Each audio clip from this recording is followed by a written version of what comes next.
दोस्तों नमस्कार, मैं बलदेव एक बार फिर से स्वागत करता हूं आप सभी का अपने YouTube चैनल पर।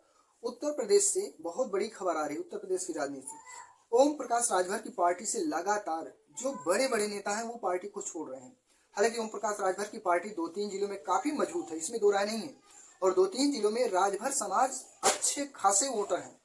तो कहीं न कहीं ओम प्रकाश राजभर की पार्टी जो है, जो जिस मजबूती के बलबूते, जिस मजबूती के दम पर पूरे उत्तर प्रदेश में दमखम भरती है, बड़ी बड़ी पार्टियों को अपने में, बड़ी बड़ी पार्टियां राजभर को लेने के लिए जो है कहीं न कहीं सोचना पड़ता है। तो वो लोग अब लगातार पार्टी को छोड़ रहे हैं।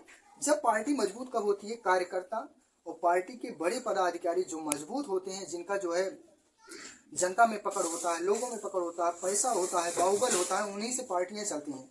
तो अब ओम प्रकाश राजभर की पार्टी से लगातार बड़े पद के नेता, राष्ट्रीय महासचिव, राष्ट्रीय उपाध्यक्ष, बड़े सलाहकार लगातार पार्टी को छोड़ रहे हैं। और छोड़ने के बाद ये देखा जा रहा है समाजवादी पार्टी की तरफ से हो रहे हैं।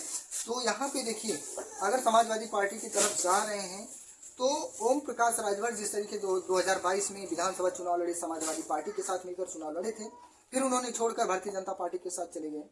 जब भारतीय जनता पार्टी के साथ चले गए तो वहाँ पे उनको मंत्री बनाया गया, लेकिन घोसी में उनको बड़ी जिम्मेदारी दी गई थी कि घोसी का उपचुनाव जो है उसको जितवा कर दिखाइए, क्योंकि घोसी में दारा सिंह चौहान विधायक थे, समाजवादी पार्टी से उनको इस्तीफा हुआ, और जब इस्तीफा हुआ तो वहां से दारा सिंह चौहान बीजेपी के प्रत्याशी बने और उनको जिताने के लिए ओम प्रकाश राजभर को जिम्मेदारी दी गई। लेकिन ओम प्रकाश राजभर घोसी से दारा सिंह चौहान को नहीं जिता पाए, क्योंकि भारतीय जनता पार्टी के जो सदस्य कार्यकर्ता थे वो लोग खुद नाराज थे ओम प्रकाश राजभर को लेकर, क्योंकि 2022 के चुनाव के समय योगी आदित्यनाथ को लेकर किस तरीके से बयानबाजी करते थे योगी आदित्यनाथ को लेकर ओम प्रकाश राजभर, उसी से नाराज कार्यकर्ता समर्थक जो थे बीजेपी के, उन्होंने सपोर्ट नहीं किया, तो वहां से चुनाव हार गए। हालांकि ओम प्रकाश राजभर की जो बिरादरी है वो घोसी में बहुत अच्छी खासी संख्या में, चौहान समाज भी वहाँ अच्छी खासी संख्या में, यादव समाज भी अच्छी खासी संख्या में, मुस्लिम भी है, लेकिन वहां से चुनाव हार जाते हैं। अब यहीं पे जो मेन बात आती है कि ओम प्रकाश राजभर की पार्टी से राष्ट्रीय उपाध्यक्ष राजमती निषाद ने पार्टी से इस्तीफा दिया, और उन्होंने आरोप लगाया, कहा कि पार्टी में अपने परिवार को लेकर ओम प्रकाश राजभर जो है अपने परिवार को बढ़ावा दे रहे हैं, उन्हीं को आगे बढ़ाने का काम कर रहे हैं, और पार्टी में जो मेहनती और मेहनत करने वाले, दिन रात संघर्ष करने वाले कार्यकर्ता हैं, जो नेता हैं, पदाधिकारी हैं, उनको ध्यान नहीं दिया जा रहा है। अब वहीं पे 2027 का चुनाव आने वाला है, लगातार ओम प्रकाश की पार्टी से बड़े नेता छोड़कर पार्टी को जा रहे हैं। हालांकि उत्तर प्रदेश में कितनी पकड़ ओम प्रकाश राजभर की, ओम प्रकाश राजभर की कितने जिले में पकड़े तो आपको पता है, 2-3 जिलों से ज़्यादा नहीं है, 4 जिलों से। अब ओम प्रकाश राजभर जो है कहीं न कहीं एक राजभर समाज का जो मुखौटा बनकर इस समय राजनीति कर रहे हैं, ओम प्रकाश राजभर मुखौटा बनकर जो राजभर समाज की राजनीति कर रहे हैं, अब इन सभी को हटाने के लिए अखिलेश यादव ने 2027 के लिए सभी वर्ग, सभी जातियों को टिकट देने का काम करने जा रहे हैं, ताकि जो जाति के नाम पर ये जो छोटी छोटी पार्टियां बनाकर लोग बैठे हैं हक दिलवाने के लिए, अब उसी के माध्यम से ओम प्रकाश राजभर जो है कहीं न कहीं अपने समाज को हक हिस्सा नहीं दिलवा पा रहे हैं। पार्टी में होते हुए देखिए उनके जिला अध्यक्ष जो है परेशान रहते हैं, उनके कार्यकर्ता कई जगह पे मारे जा रहे हैं।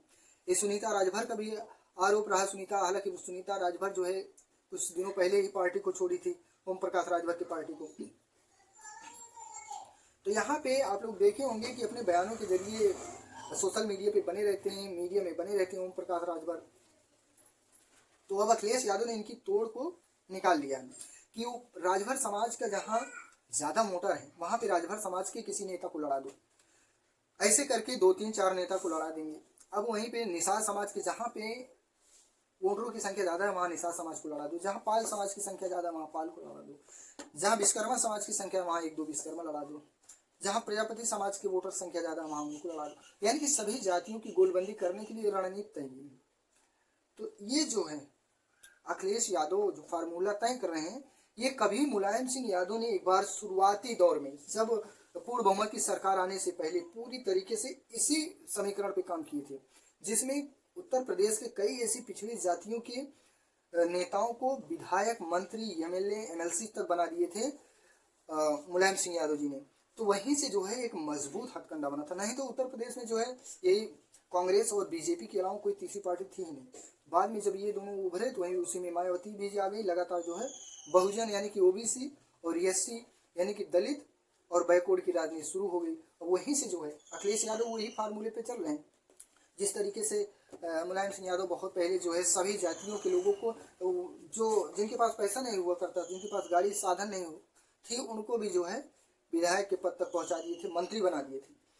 तो वही वाली राजनीति एक बार फिर से अखिलेश यादव उत्तर प्रदेश में लाने वाले हैं, क्योंकि अखिलेश यादव को पता चल गया है कि काम जो है करना वो तो ठीक है, लेकिन सभी जाति धर्म के लोगों को भी राजनीतिक भागीदारी देना पड़ेगा, नहीं तो सत्ता में आना बहुत मुश्किल हो जाएगा। अब भारतीय जनता पार्टी जो है बीजेपी ओम प्रकाश राजभर को हो सकता है उत्तर प्रदेश में बर्खास्त भी कर दिए मंत्री पद से, क्योंकि बिहार में चुनाव हो रहा है। तो बिहार में जब चुनाव हो रहा है तो ओम प्रकाश राजभर दावा करते थे कि अमित शाह से बात हुई थी और बिहार के जो प्रदेश अध्यक्ष हैं उनसे बात चल रही है कि 4 से 5 सीटें 6 सीटें बिहार में हमको चुनाव लड़ने के लिए दिया जाएगा।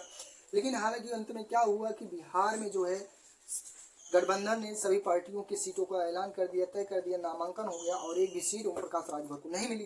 तो ओम प्रकाश राजभर ने एक अपनी लंबी चौड़ी लिस्ट को जारी किया, जिसमें जो है अपने कई ऐसे नेताओं को, छोटे नेताओं को, बड़े नेताओं को बिहार के चुनाव में विधानसभा चुनाव लड़ाने का मूड बना लिया और नामांकन भी लगभग हो चुका है। तो इसमें सैकड़ों ऐसे नाम हैं जिसमें ओम प्रकाश राजभर ने अपने प्रत्याशी को उतार दिया। और वहाँ का जो कमान है, इनके दोनों बेटे अनिल राजभर और एक दूसरा बेटा है, वो दोनों बेटे इनके जो है वो बिहार के चुनाव में लग गए हैं। अब देखना ही होगा अगर बिहार के चुनाव में ओम प्रकाश राजभर के द्वारा बीजेपी को अगर नुकसान होगा, महागठबंधन को अगर नुकसान होता है एनडीए को, तो ये कहा जा रहा है कि उत्तर प्रदेश की राजनीति में जो है ओम प्रकाश राजभर की राजनीति को खत्म कर देगी बीजेपी। क्योंकि जिस तरीके से मुकेश सहनी ने 2022 के चुनाव में उत्तर प्रदेश में विधानसभा चुनाव लड़ लिया और बिहार में 4 विधायक उनके थे और वो खुद एमएलसी थे, मंत्री थे, लेकिन जब चुनाव हुआ उसके बाद जो है मुकेश सहनी के वीआईपी पार्टी को जो है क्या हुआ कि 4 के 4 विधायक, बिहार के 4 विधायक जो है बीजेपी में शामिल हो गए और इस बार उनको टिकट भी नहीं मिला सभी को। अब जो है मुकेश सहनी अकेले हो गए, तो वो जो है आरजेडी के साथ चले गए। तो यही कंडीशन ओम प्रकाश राजभर की भी बनने वाली है। जो विशेषज्ञ हैं, जो राजनीति को समझने वाले, वो लोग कह रहे हैं। तो आपकी क्या राय है? आप अपनी राय जरूर दीजिएगा ओम प्रकाश राजभर को लेकर, उत्तर प्रदेश में अखिलेश यादव को लेकर क्या आपकी राय है, क्या आपका राय है जरूर दीजिएगा। बीजेपी को लेकर आपकी क्या राय है, आप अपनी राय जरूर दीजिएगा। तो बस वीडियो में इतना ही।